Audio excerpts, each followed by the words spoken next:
antecedentes perinatológicos de jerarquía, sí, antecedentes familiares de celiaquía, consulta al año y medio con la pediatra por diarrea de 2 meses de evolución. Las deposiciones eran aproximadamente 9 al día, sin moco, sin pus ni sangre.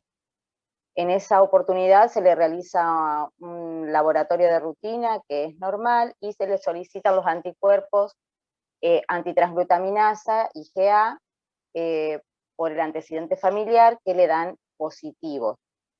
Se le realiza una biopsia intestinal que da negativa y se descarta en ese momento enfermedad celíaca.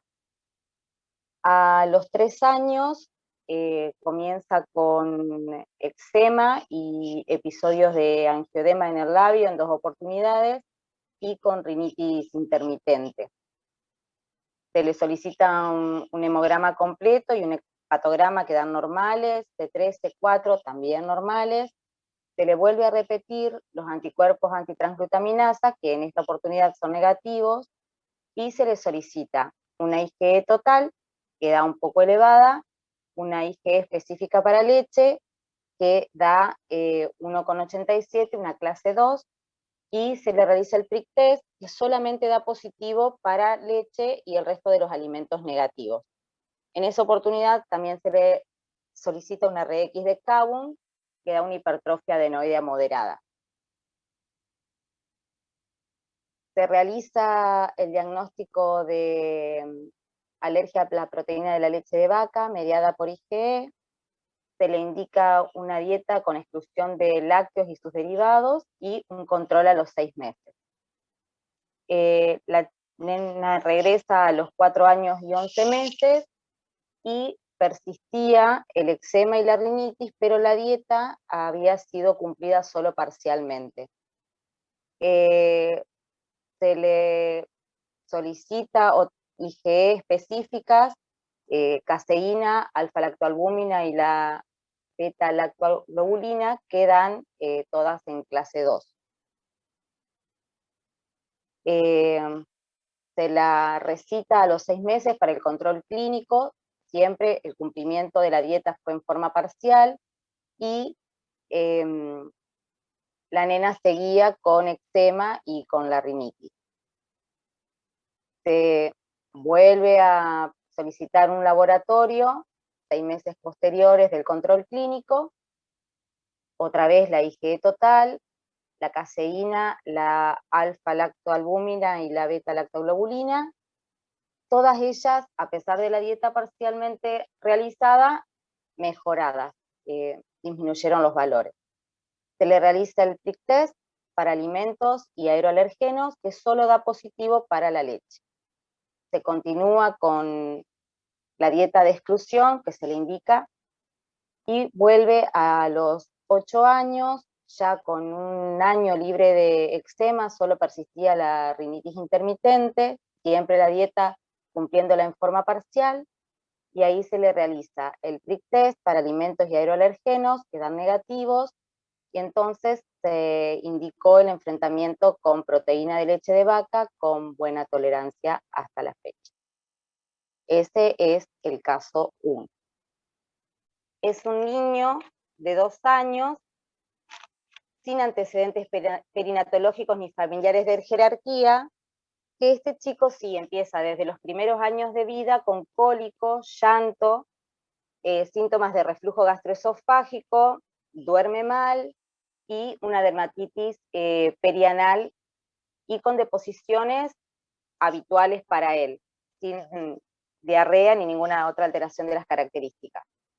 El niño tomó leche materna exclusiva hasta los 6 meses, tuvo un buen progreso de peso hasta los 7, y a los 8 meses comienza a estacionársele el peso y aumentan los cólicos, los gases, el llanto, y la dermatitis del pañal que tenía estaba mejorada pero persistente.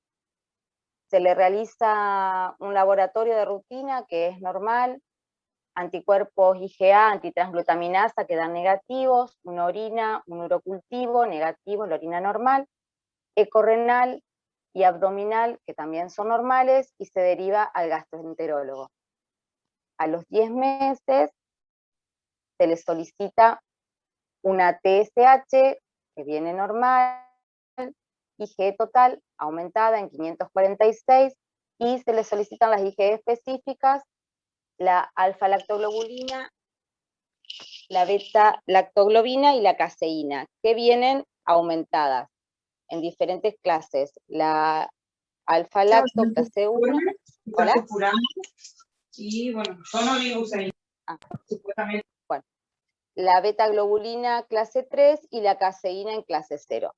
También se le realiza Van de Kammer, que le dan normal, alfa-1 antitripsina en materia fecal, y el test de sudor que dan negativos. Bueno, se hace el diagnóstico de alergia a la proteína de leche de vaca mediada por IgE, y se indica la dieta de exclusión a la madre de la leche y sus derivados, y al niño también. Y se le indica hidrolizado extensivo y Nexium por el reflujo gastroesofágico que presentaba. Bueno, el nene persiste con el llanto sobre toda la noche, con los síntomas de reflujo, con mucha flatulencia. La madre refiere que ha cumplido bien la dieta y lo que tenía era mejorada la dermatitis, pero agrega a estos síntomas anteriores rinitis y eczema. A los 15 meses se le realiza un laboratorio, la IgA está muchísimo más aumentada, más del doble, tiene una leve hipogamaglobulinemia, y las inmunoglobulinas específicas y la albúmina específica están más aumentadas. Se le realiza el prick test, que le da positivo a leche y a los restos de los alimentos y los aeroalergenos negativos. Ahí se indica, se cambia la leche, se le indica una fórmula de aminoácidos y una dieta estricta a la madre, o la suspensión de la lactancia. Ya a los 2 años se controla y tiene mucho mejor la clínica que presentaba, y se le solicitan otra vez las inmunoglobulinas específicas para poder enfrentar con leche de vaca. Bueno, perdón por las desprolijidades. Vamos a hablar de lo que es la alergia a la proteína de leche de vaca de tipo inmediato o IgE mediado. Vamos a empezar con lo que es la definición de lo que son las reacciones adversas a los alimentos, que incluyen cualquier reacción anómala producida ante su ingesta, y que las podemos clasificar en intolerancias y en alergias alimentarias. La diferencia es que la intolerancia se produce frente a componentes tóxicos, químicos o por factores inherentes de la persona, del huésped, en tanto que la alergia alimentaria es la reacción adversa a alimentos que está mediada por mecanismos inmunológicos, en el caso de hoy mediada por inmunoglobulina E.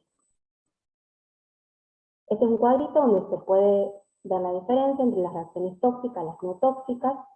Las que nos competen hoy son las inmunomediadas, la alergia, y mediada a través de lo que es la inmunoglobulina E. Esta es la clasificación que todos conocemos de Belli-Kuhn. En este caso vamos a hablar de lo que es la tipo 1, que es la inmediata, donde está todo lo que es atopía y las reacciones anafilácticas. Vamos a hablar un poco de lo que es la incidencia de la alergia a proteína de leche de vaca. Las proteínas de leche de vaca son el primer antígeno no homólogo al que el niño está expuesto y que ingiere en cantidades importantes. Se suele iniciar durante el primer año de vida y afecta al 2% de los niños menores de 4 años. Y constituye la alergia alimentaria más frecuente en el lactante y en el niño pequeño. En los primeros meses de vida la incidencia es del 2 al 7,5%. Y en los niños que solamente reciben lactancia materna en forma exclusiva, la incidencia es mucho más baja, es del 0,5%. Y esto se debe a que la concentración de proteínas de leche de vaca en la leche materna es 100.000 veces menor que en las leches de fórmula. En cuanto a los factores de riesgo, siempre en estos chicos hay una historia familiar, de atopía, de alergia, en tanto que 2 de cada 3 niños con alergia a proteína de leche de vaca tienen antecedentes familiares, un papá, un hermano, un tío, un abuelo, con atopía. Puede no ser necesariamente una alergia alimentaria, puede ser una rinitis, puede ser un asma, pero está ese componente genético. Y ese riesgo de atopía se incrementa, en el caso de tener hermanos, entre un 20 y un 40%. En el caso de que uno de los padres sea atópico, la frecuencia aumenta, la incidencia al 25 al 30%. Y cuando papá y mamá son alérgicos, el niño tiene un riesgo de entre un 40 y un 60% de presentar una alergia también. Algunas publicaciones hablan incluso de hasta un 80% de riesgo de ser alérgico. Otros factores de riesgo son el nacimiento por cesárea, la prematurez, la utilización de antibióticos en los primeros meses de vida y la alimentación temprana con leche de fórmula. Esto muchas veces sucede en la neo, cuando recién nacen. Lo que pasa con estos 4 factores es que alteran la formación de una flora intestinal normal.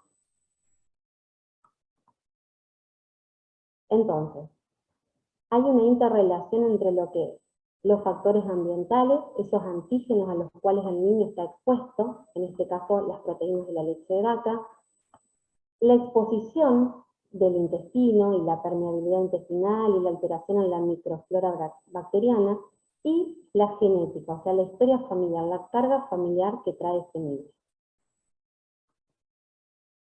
En cuanto a la fisiopatología, ¿cómo se produce esta alergia mediada por la inmunoglobulina E? Cuando el niño ingiere los alergenos, o sea, las proteínas de la leche de vaca, hay un paso de ese alergeno hacia la mucosa intestinal. Lo que sucede luego es una presentación de esos antígenos a través de las células presentadoras de antígenos, que lo que hacen es activar a los linfocitos T CD4 vírgenes, que pasan a ser linfocitos de tipo TH2.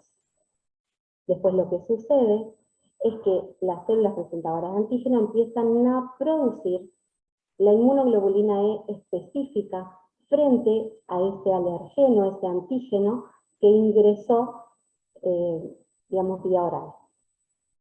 Todo esto lleva a una activación de los linfocitos, que después lleva a la fijación de las inmunoglobulinas E específicas contra esas proteínas de la leche de vaca en la membrana de los mastocitos, en aquellos órganos diana donde se van a presentar luego las manifestaciones, en piel, en mucosa, en bronquios. Hasta ese momento el paciente está sensibilizado, o sea, no tiene síntomas.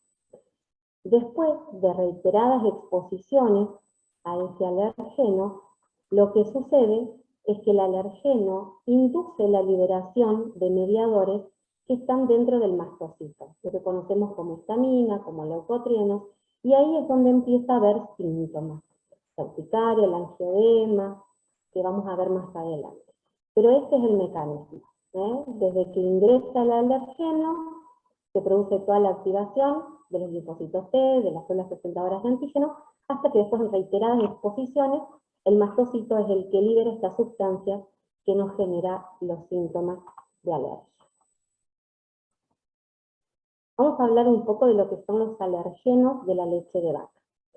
La leche de vaca contiene entre 30 a 35 gramos de proteínas por litro, y las podemos dividir en caseínas, que representan el 80%, y las proteínas del suero, el otro 20%. Esa proporción 80-20 se modifica artificialmente para conseguir la leche de fórmula. Todas las proteínas que tiene la leche de vaca son alergenos potenciales, pero la mayoría de los pacientes están sensibilizados a varias de ellas. Y dentro de las proteínas, las que más inducen respuesta alérgica mediada por IgE son la caseína, el tipo BOS-D8, la beta-lactoglobulina, el tipo BOS-D5, y la alfa-lactoalbúmina BOS-D4. Estos son los principales alergenos de la leche de vaca. Además, un 75% de los pacientes alérgicos a la leche de vaca también están sensibilizados a algún otro alergeno alimentario. Esta es la clasificación de los principales alergenos con los subtipos. Como vemos, cafeína, alfa-lactoalbúmina y beta-lactoglobulina son los alergenos mayores. Ahora vamos a hablar dos palabras de estos alergenos mayoritarios. Vamos a empezar con la beta-lactoglobulina, que como vemos aquí, es una proteína dimérica, es altamente alergénica, es termolábil y presenta una relativa resistencia a la hidrólisis ácida y a la digestión por las proteasas. Esto permite que algunas moléculas queden intactas y de esta forma son absorbidas, estimulando el sistema inmunológico. Es por eso que al haberse detectado en la leche materna en la que no hay una proteína homóloga, se piensa que puede inducir sensibilización o sintomatología en niños que reciben solo lactancia materna. O sea, la mamá al ingerir leche, recibe la mamá esta beta-lactoglobulina y de esa forma pasa a través de la lactancia materna, porque la leche materna no tiene esta proteína, esta beta-lactoglobulina. La otra proteína es una proteína monomérica, que es la alfa-lactoalbúmina. Este es un componente regulador de un sistema enzimático de la galactosiltransferasa que es responsable de la síntesis de lactosa. Esta alfa-lactoalbúmina presenta una gran similitud con la lisozima de la clara del huevo y con la alfa-lactoalbúmina humana.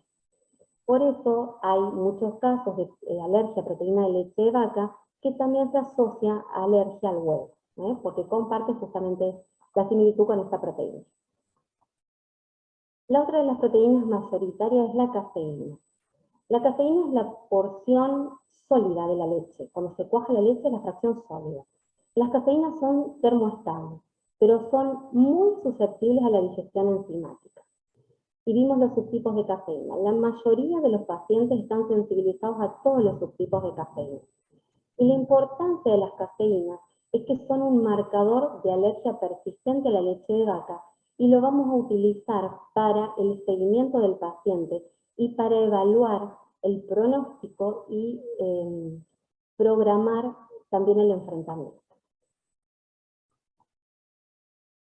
Una proteína minoritaria es la albúmina sérica bovina, que en realidad una minoría de los niños es alérgico a esta proteína, que es el subtipo Bos-de-Stel.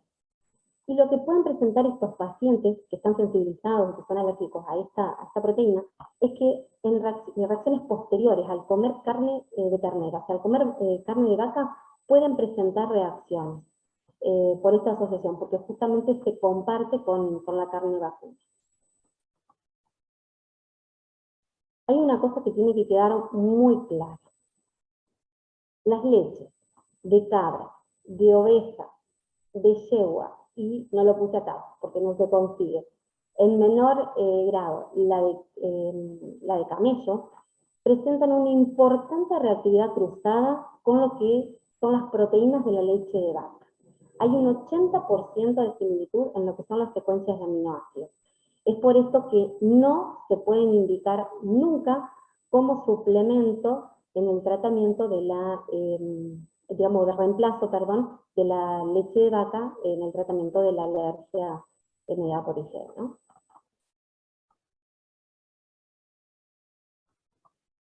Bueno, vamos un poquito a ver lo que son las manifestaciones clínicas. El diagnóstico básicamente de APLB es clínico. Es muy importante evaluar la clínica de este paciente. Es fundamental saber y ver el tiempo que pasó entre que el paciente ingirió la leche y aparecieron los síntomas. Por lo general suele ser dentro del periodo de 1 hora posterior a la ingesta, pero puede ser inmediata, de a segundos, minutos, hasta 2 horas posteriores a la ingesta. Los síntomas se suelen iniciar generalmente, ya aparecen en el primer año de vida. al comenzar con los primeros biberones, con la lactancia artificial. Después de ese niño que hasta los 4 o 6 meses recibió lactancia exclusiva, y en ese momento que la mamá empieza a trabajar o que requiere un complemento, entonces ahí se incorpora la leche de vaca y ahí es donde empiezan a aparecer los síntomas muchas veces. Como dijimos al principio, se manifiesta por reacciones de hipersensibilidad de tipo 1. Por lo tanto, la clínica aparece de manera inmediata. Y además de manifestaciones clínicas por la ingestión del alérgeno, también hay niños que presentan síntomas por el contacto cutáneo directo o indirecto. Esto es, el contacto directo, al tocarle en la piel leche, y por contacto indirecto, por ejemplo, la mamá tomó un vaso de leche, le da un beso al bebé, y ese sería el contacto indirecto por el cual el paciente puede llegar a presentar síntomas. Y la otra forma es por inhalación. Obviamente que son pacientes más sensibles y presentan síntomas por estas vías. Por orden de frecuencia, los síntomas más frecuentes son: en un 70% de los casos aparecen manifestaciones cutáneas o cutáneo-mucosas.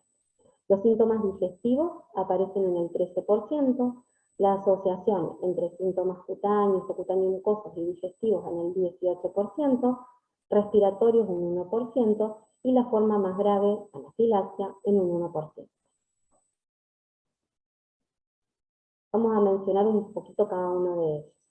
Dentro de las manifestaciones gastrointestinales tenemos el síndrome de alergia oral, que ya nos vamos a referir ahora un poquito, la alergia gastrointestinal mediada, que serían los vómitos recurrentes. Dentro de las manifestaciones respiratorias tenemos las bronquitis obstructivas, la crisis de obstrucción bronquial y la rinitis. Las manifestaciones cutáneo-mucosas, urticarias, asociadas o no a angioedema, bueno, nuevamente la anafilaxia. Una cosa que tenemos que prestar atención, por supuesto que no en todos los casos es este el motivo, pero en aquel lactante que toma, o sea, que está con lactancia materna, y uno le ofrece el biberón, y hay un rechazo intenso a todas las tomas, el nene no quiere, la rechaza, es uno de los primeros indicios que pueden estar indicando que hay algo raro ahí. Hay que sospechar una alergia a proteína de leche de vaca.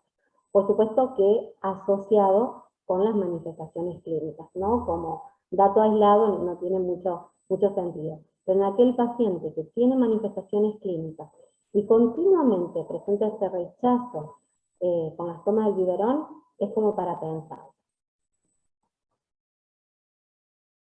Vamos a hablar un poquito de los síntomas cutáneos. Se suele presentar con un eritema que puede ser generalizado, asociado o no con urticaria o con componente de angioedema. Esto se puede presentar hasta en el 50% de los pacientes. Otra manifestación que es frecuente es el síndrome de alergia oral, que se presenta, por supuesto, de manera inmediata al contacto con la leche de vaca, y se manifiesta con prurito, edema, hormigueo de labios, de lengua, del paladar o de la faringe, y ocasionalmente puede llegar a generar un broncoespasmo, que no es lo habitual. La manifestación en piel, que yo les decía hoy más temprano, puede iniciarse con el solo contacto de la leche sobre el labio del niño. Y ahí enseguida empieza a ponerse rojo a nivel peribucal, o sea, hay un eritema, y puede asociarse con angioedema y con urticaria. Acá tenemos algunas fotitos de lo que son los eritemas. El síndrome de alergia oral, urticaria, y ya acá asociado a angioedema de labios y de párpados.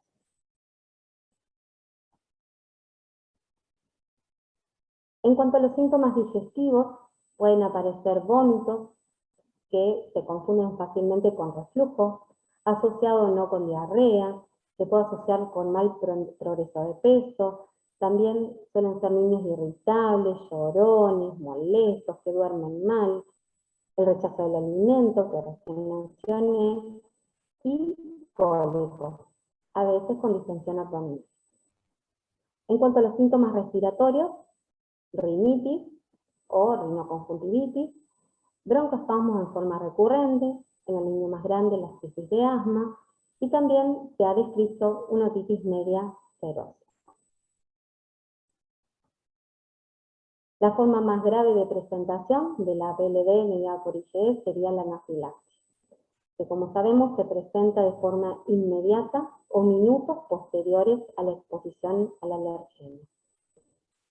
Se puede presentar con exantema o urticaria, en piel, pueden tener angioedema, hipotensión o sin ella, tos, broncoobstrucción y las formas más graves, no con compromiso respiratorio, que ponen en peligro la vida.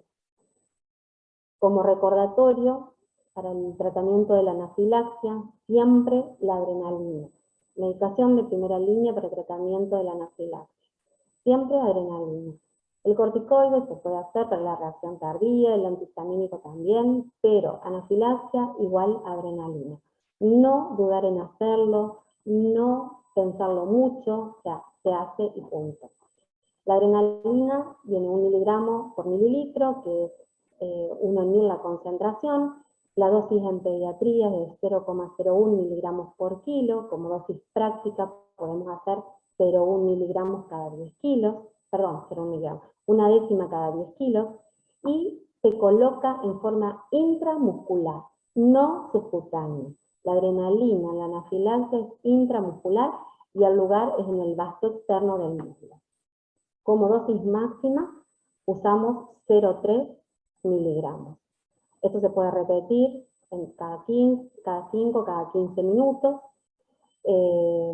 Nosotros acá, bueno, la mayoría de las veces usamos la adrenalina en ampollas porque la EpiPen, que es la jeringa prellenada, sale carita, y vienen 2 presentaciones, que es 0,15 y 0,3 miligramos.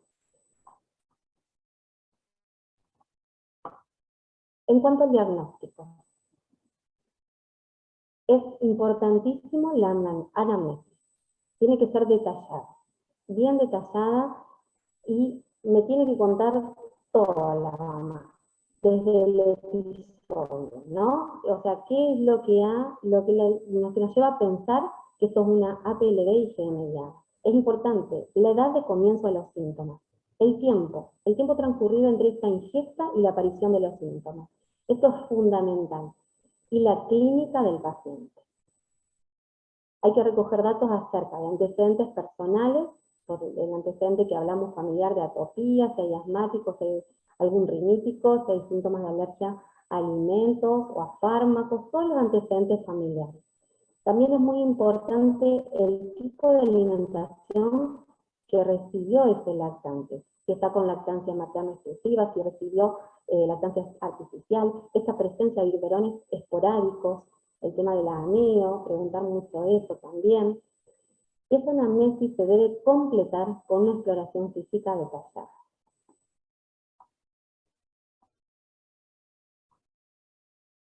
Y después tenemos lo que son las pruebas complementarias, que lo que hacen es orientarnos y demostrar el mecanismo inmunológico IgE mediado.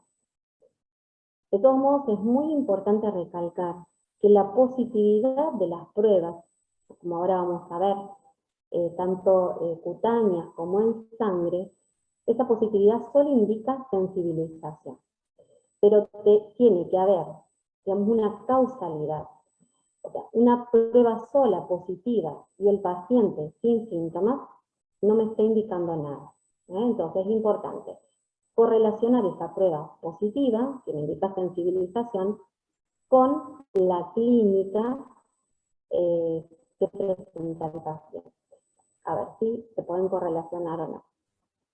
Yo voy a mencionar muy someramente porque en la próxima charla Jessica Baló va a hablar sobre diagnóstico y tratamiento, pero bueno, no podía dejar de mencionar un poquito. Lo que son las pruebas, ¿no? Las pruebas in vivo, que es el dosaje cutáneo de esta inmunoglobulina específica para los alergenos, en este caso las proteínas de la leche de vaca. También llamado PRIC-test o testificación cutánea, que lo hacemos con extractos que son estandarizados. También se puede hacer con la leche fresca, con el alimento, y es el prick to prick o prick prick. Para que sea positivo, para interpretarlo como positivo a esta prueba cutánea, se tiene que dar una pápula de un tamaño igual o mayor a 3 milímetros. Otra forma de medir las inmunoglobulinas específicas es a través de lo que llamamos RAS, y es medir inmunoglobulina específica en sangre. Es lo mismo que la testificación cutánea, nada más que el prick test, digamos, lo hacemos en piel, y lo que es el RAS, o por técnica de InmunoCAP o CAP System, que son otros sistemas, miden también inmunoglobulina específicas para diferentes proteínas, ¿no? Diferentes alergenos. En este caso, el RAS va a ser positivo cuando sea mayor a 0,35 kilounidades por litro. Se sabe que valores superiores de RAS a 2,5 kilounidades por litro de IgE específica tienen un valor predictivo positivo de un 90%. Esto es de mucha utilidad para evaluar el seguimiento y, como les dije antes, programar o no el enfrentamiento, la provocación. Esta es la escala del RAS, que mide inmunoglobulina específica en sangre. Menor a 0,35 se considera negativo. Clase 1, de 0,35 a 0,7 se considera bajo. Clase 2, de 0,7 a 3,5 se considera moderado. Clase 3, entre 3,5 a 17,5 se considera alto. Y clase 4, de 17,5 a 50, muy alto. ¿Sí? Esto es como nos informan con clases y con la medición, digamos, cuando uno pide las inmunoglobulinas específicas, en este caso para la leche de vaca.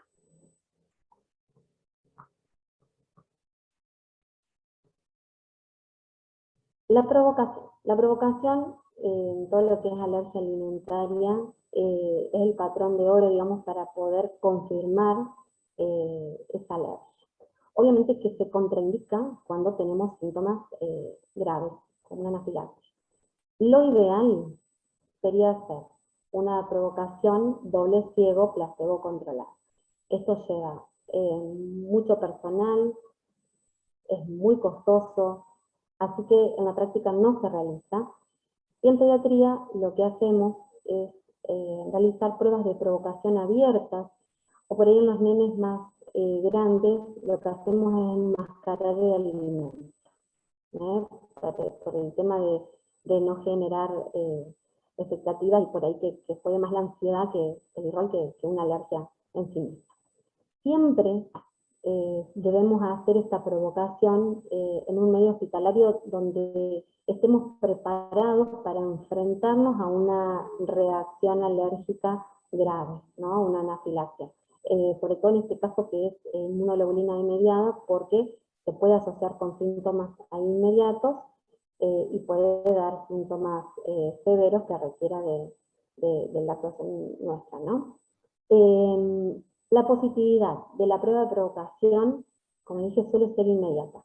Así que vamos a tener que, a pesar de eso, tenerlo controlado al paciente unas horas. Y en los días sucesivos también hay que, no tenerlo internado por supuesto, pero sí llevar un control estricto si aparecen síntomas, sobre todo cuando las dietas de exclusión se han dado durante un tiempo prolongado. En cuanto al tratamiento, también voy a hablar someramente porque con esto se va a hablar bien Ceci la clase que viene. En las mamás que amamantan se indica dieta libre, digamos exenta, perdón, de proteínas de leche de vaca y de los derivados, y se suplementa con calcio, que se usa 1 gramo por día, y bueno, y últimamente lo que se agregó es la vitamina D, que se usan 600 unidades internacionales por día. En el lactante o en el niño se indica dieta y sin proteínas de leche de vaca, esto incluye leche y sus derivados. Hay que prestar especial atención a lo que son los alérgenos ocultos, hay que leer bien todos los rótulos, todas las etiquetas, porque es muy frecuente, que si bien no es leche propiamente dicha ni un derivado, pero el tema de los alergenos ocultos es un tema para el cumplimiento de las dietas. Y la contaminación cruzada. Hay chicos que son muy, pero muy sensibles, entonces, por ejemplo, no puede utilizar una misma olla para cocinar, no sé, un flancito con leche y después hacerle la comida al niño alérgico. Porque hay personas que son muy, muy sensibles y esa contaminación o cortar con el mismo cuchillo, o sea, tiene que tener todos lo que son los utensilios de cocina y demás aparte. En cuanto a las fórmulas, a las leches de fórmula, cuando uno hace diagnóstico de proteína de leche de vaca, lo que se indica es un hidrolizado extenso de proteína de leche de vaca. Esas proteínas tienen un peso menor de 3000 kilodalton. Siempre empezamos con esta porque son las que toleran la mayoría de los chicos alérgicos a la proteína de leche de vaca. El 95% lo tolera. O sea que la mayoría de nuestros pacientes van a andar bien con este hidrolizado. Ese 5% que no anda bien, vamos a tener que usar la fórmula elemental o de aminoácidos. Como les dije al comienzo de la charla, no se recomiendan las fórmulas que están basadas en proteínas de soja, los hidrolizados parciales, hidrolizados de proteínas del suero, que esos, digamos, los podríamos utilizar, y está discutido, como prevención, pero no en el tratamiento de una alergia que ya está diagnosticada. Y por supuesto están contraindicados todo lo que es leche de oveja, de cabra, de yegua, eso no se puede utilizar. Acá les muestro un cuadrito donde se ven los distintos hidrolizados. Partimos de lo que es la proteína intacta, una leche de vaca común, un hidrolizado parcial donde las proteínas ya están rotas y pegadas, un hidrolizado extenso donde las proteínas están aún más rotas, y una fórmula elemental cuando ya está cada aminoácido por separado. Obviamente que la alergenicidad disminuye y el costo va del triangulito contrario. Las fórmulas elementales de aminoácidos son muy costosas. Las fórmulas que tenemos disponibles en Argentina, ¿sí? Tenemos la Nutramigen, que es un hidrolizado extenso de caseína, la Pepticineo o Pepti Junior HE y la Alfaré, que son hidrolizados extensos de proteínas del suero, y las fórmulas elementales de aminoácidos que tenemos, la Neocate Gold, la Junior y la Neocate Cineo, y Aminomed. Estas son las fórmulas que tenemos disponibles para nuestros pacientes acá en Argentina. Por ejemplo, en España, salvando estas que son las de soja, estas dos primeras, tenemos todas estas posibilidades para ofrecer a nuestros pacientes, ¿sí? Un abanico bastante más amplio de posibilidades. Tenemos más para elegir. Pero bueno, en Argentina tenemos este número reducido de fórmulas. Y voy a hablar dos palabritas en cuanto a inmunoterapia oral con alimentos y el uso de anticuerpos monoclonales. El objetivo de la inmunoterapia oral es evitar reacciones alérgicas por ingesta accidental de leche de vaca. Y esto se logra administrando dosis diarias que se van aumentando progresivamente hasta una dosis de mantenimiento que se va a mantener durante un tiempo prolongado. A la vez que se va a ir introduciendo de a poco los lácteos.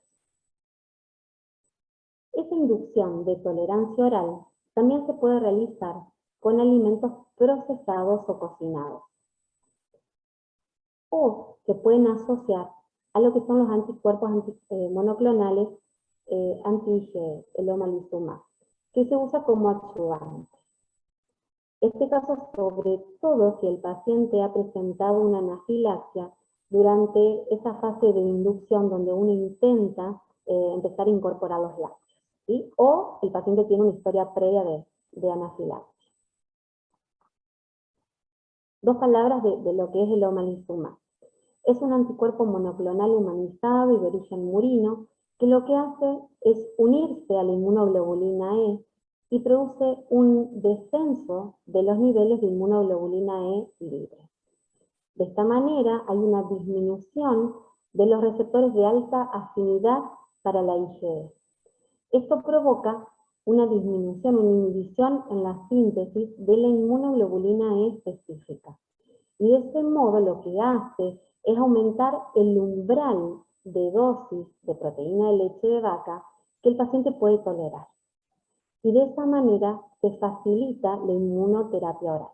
Es por eso que se usan conjuntamente.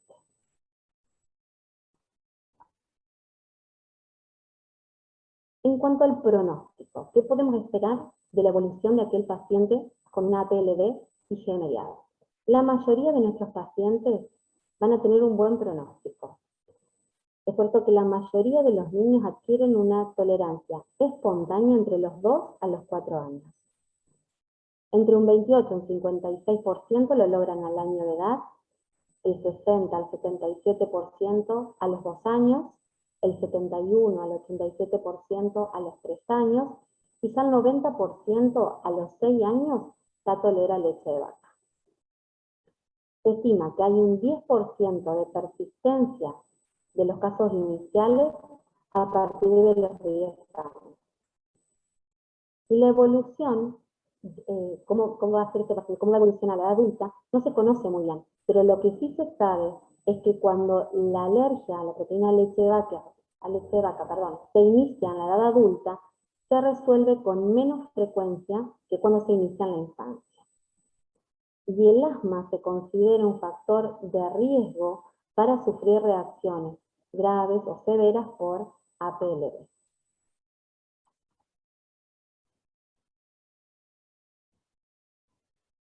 Como dije hoy, la APLD indica una predisposición genética a expresar otras enfermedades alérgicas. Muchos pacientes asocian dermatitis atópica. Entonces yo en aquel paciente que de bebé empezó con síntomas, hice diagnóstico de APLD, empezó a incorporar lácteos, dejó de ser alérgico, siempre tengo que estar atento a ver si no aparece alguna otra sensibilización, alguna otra manifestación de atopía. Y sobre todo, si el paciente tiene antecedentes familiares de atopía. Como acá pongo, la mitad de los niños con alergia a proteína de leche de vaca desarrollan otro tipo de alergia a los alimentos. Puede ser al huevo, a otro alimento. Y hasta un 28% presenta alergia a inhalantes, a los aeroalérgenos, que se puede manifestar por asma, por rinitis, por rinoconjuntivitis. Y muchas veces se expresa ahí, en los primeros años de vida. Y tenemos un 50% de asociación de alergia a proteína de leche de vaca con alergia al huevo. Así que también siempre uno lo tiene que pedir, o hacer el test al huevo también. Esto es importante. La gravedad de la sintomatología inicial no tiene valor pronóstico respecto a la evolución o no a la tolerancia, ni al tiempo en que ésta se va a instaurar. Eso es importante. Hay pacientes que la pasan muy mal, tienen síntomas muy graves y después mejoran y dejan de ser alérgicos. Pero no hay relación con la gravedad y con el tiempo en que van a empezar a tolerar. Eso es importante. Sí se sabe que son indicadores de mal pronóstico evolutivo la no tolerancia a partir de los 5 años, cuando están polisensibilizados a varios alimentos, y que hoy les dije de la cafeína. La persistencia de la IgE específica para cafeína elevada, eso suele ser también uno de los indicadores de mal pronóstico, por eso lo usamos también para el seguimiento de los pacientes. En cuanto a la prevención, para prevenir la aparición de una alergia a proteína de leche de vaca, no se indica ninguna dieta especial durante el embarazo ni la lactancia. no está demostrado, digamos, que la mamá deje de consumir lácteos va a hacer que el niño no presente una APLB. Lo que sí está demostrado, que ayuda a prevenir o a menos a disminuir la frecuencia, es mantener la lactancia materna hasta los 4 meses, y si es posible, hasta los 6 meses, de manera exclusiva. La incorporación de los alimentos semisólidos, o sea, la alimentación complementaria, empezar a partir de los 6 meses, no antes.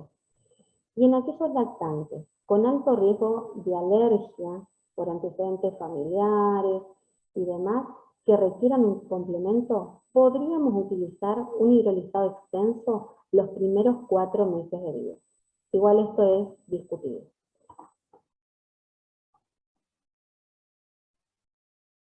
Como conclusión, como tip para que les quede claro, la APLB es la alergia alimentaria más frecuente en los menores de 2 años. Hay una importante predisposición genética. La clínica, como vimos, puede ir desde síntomas muy leves hasta reacciones muy graves que ponen en riesgo la vida del paciente, o sea, la anafilaxia. En la mayoría de nuestros pacientes le podemos transmitir que van a tener un buen pronóstico, podemos ser positivos. El diagnóstico es importantísimo, una historia clínica detallada, asociado a las pruebas para medir inmunoglobulina específicos, ya sea a través de la testificación o a través de las pruebas en sangre. Importante esto de demostrar la causalidad, que el paciente, digamos, no es solo un laboratorio positivo, sino que además tenemos que tener la clínica compatible. El tratamiento, si hay lactancia materna exclusiva, la mamá, dietas sin proteínas de leche de vaca, se puede asociar o no a un hidrolizado extenso, y en las formas más severas o en aquellos pacientes que no andan bien con los hidrolizados extensos, se puede indicar las fórmulas elementales con aminoácidos. Y bueno, y como último, las buenas perspectivas con la asociación de la que es inmunoterapia oral y la asociación con el omalizumab, el anticuerpo monoclonal. Bueno, y esto ha sido todo.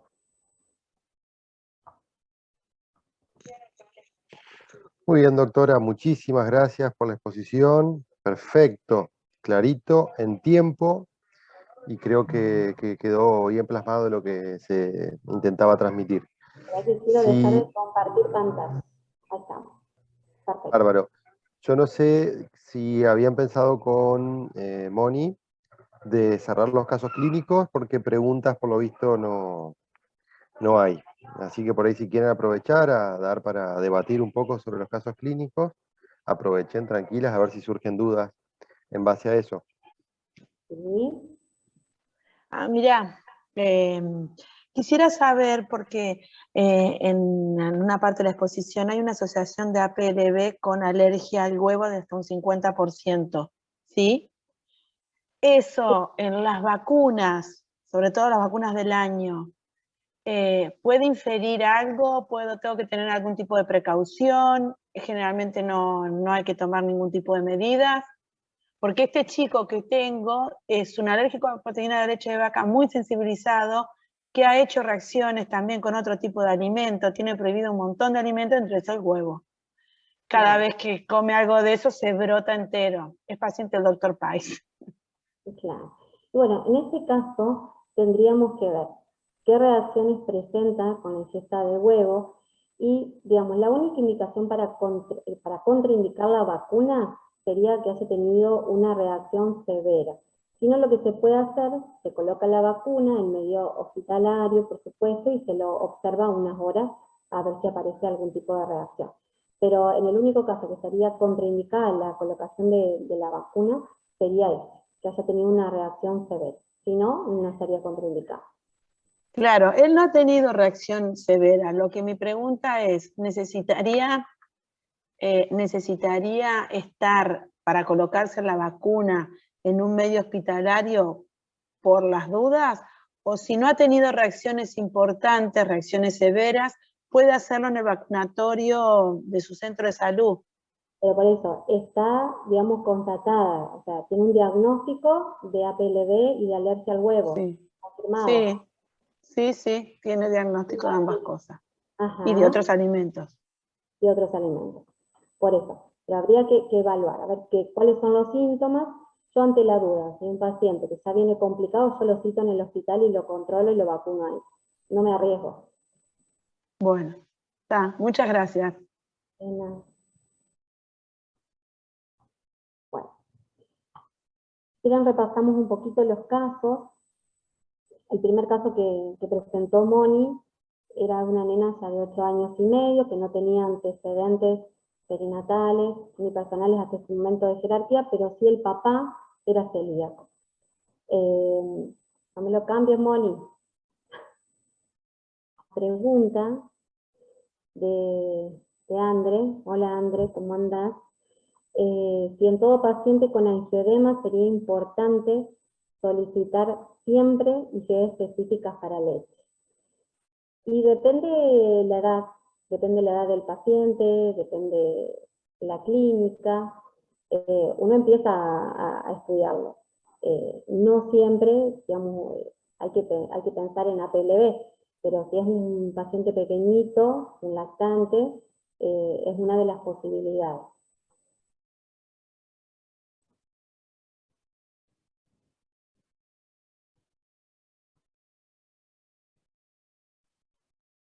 Un paciente con alguna duda, algo que quieran presentar, algo que Ya que están todos muy callados, voy a hablar yo. No sé si se ve. se te ve muy bien. En un pacientito en el que presentaste hablaba del papá celíaco. Mi pregunta es cuán importante es ese antecedente, si bien hablamos de que hay antecedentes genéticos, es la celiaquía respecto del diagnóstico que uno puede hacer a estos pacientes, pensando en que la celiaquía, se me ocurre a mí, me parece que el diagnóstico de celiaquía lo estamos haciendo más desde unos años a esta parte, como que la gente más grande, digamos, no hay tanto diagnóstico de celiaquía, aunque seguramente se me ocurre, hay muchos celíacos que todavía no lo saben. ¿Se entiende lo que digo? La pregunta es, ¿qué tan importante es entonces ese antecedente, sabiendo que seguramente hay muchas personas que probablemente son celíacos y no lo saben, y que entonces cuando uno pregunta a la familia, ¿hay antecedentes de alergia en la familia? Esa enfermedad específicamente no se tiene en cuenta. Sí, muy importante también. Sí. Y bueno, de detalle, a mi marido le hice yo el diagnóstico de celiaquía hace 3 años, con muy pocos síntomas, pero bueno, le pedí y hice el diagnóstico. Y por ahora mis hijos vienen asintomáticos, pero bueno, hay que estar ahí expectantes porque con ese antecedente en cualquier momento puede aparecer algo. Pero sí, es otra de las patologías que hay que pensarlo y hay que preguntar por los antecedentes. Totalmente. Sí, y también eso del tema de la celiaquía, con las dermatitis atópicas, a veces pasa que una vez nos pasó con Ale, con un paciente que era celíaco y estaba con un eczema que no mejoraba, entonces empezó a sospechar de otros alimentos causándole el eczema, y en verdad estaba sensibilizado al trigo, entonces él, los síntomas del eczema que serían mediados por IgE los hacían por intolerancia al trigo y no por la celiaquía. Como en la casa se cocinaba y me parece que los papás eran panaderos, o sea, estaba sensibilizado en piel. Entonces a veces en esos casos siempre tenerlos presentes por el mecanismo, digamos, o sospecharlo cuando es un celíaco que no mejora. Sí, también lo pedimos, así como pedimos huevos, soja, también pedimos el trigo para ver el tema de las sensibilizaciones y preguntar siempre por las exposiciones y los antecedentes familiares. En el chat sí se dice que se entendió todo, así que Bueno. excelente tu exposición. Se ve que me quieren, hay muchos conocidos.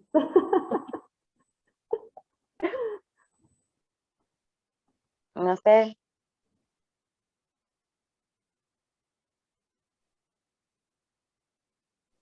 De los casos que presentamos, ¿les parece algo que se pueda haber hecho que le llama la atención. Ya ni se acuerdan. Bueno, este es el segundo caso que presentamos del chiquito que tenía mucho llanto, que aparte tenía un reflujo.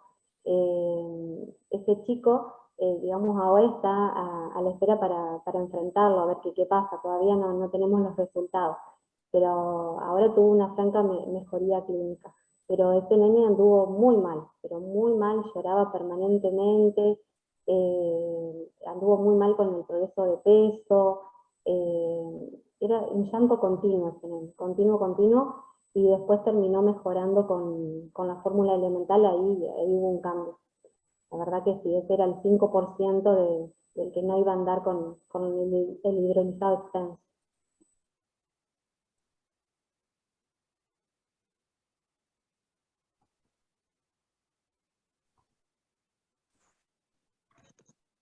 Bueno, pareciera que no hay más preguntas, todos agradeciendo la exposición, la claridad y bueno, lo claro de todo lo que se fue hablando. Así que creo que podemos liberar a los participantes y a los expositores a encontrarnos en 2 semanas, en la próxima reunión, que va a ser, en ese caso, la doctora Cavallo, la que nos va a hablar en la siguiente exposición, ya más de las herramientas diagnósticas en profundidad, que Gisela en esta charla las nombró.